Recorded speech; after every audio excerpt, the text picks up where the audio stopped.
अखिल भारतीय मराठी नाट्य परिषद सोलापूर शाखा आणि मराठी साहित्य परिषद सोलापूर यांच्या संयुक्त विद्यमाने ज्येष्ठ कवी स्वर्गीय माधव पवार यांना नाट्य परिषदेच्या पद्माकर देव सभागृहात भावपूर्ण श्रद्धांजली वाहण्यात आली। यावेळी सोलापूरच्या साहित्य आणि नाट्य क्षेत्रातील दिग्गज मान्यवरांनी पवार यांच्या आठवणींना उजाळा दिला। शोकसभेच्या अध्यक्षस्थानी नाट्य परिषदेचे अध्यक्ष प्रकाश येलगुलवार हे होते। त्यांनी माधव पवार यांच्या साहित्यातील योगदानाचा गौरव केला। यावेळी विविध क्षेत्रातील मान्यवरांनी आपल्या भावना व्यक्त केल्या।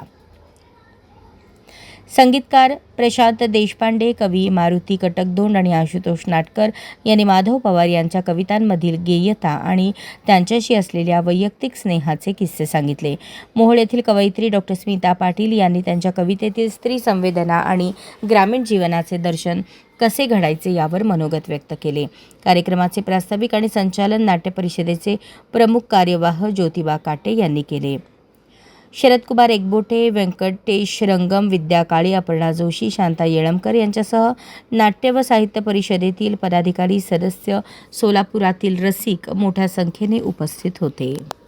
अशाच नवनवीन अपडेटसाठी जनता राज्य न्यूज चॅनलला सबस्क्राईब करा, लाईक करा आणि शेअर करायला विसरू नका।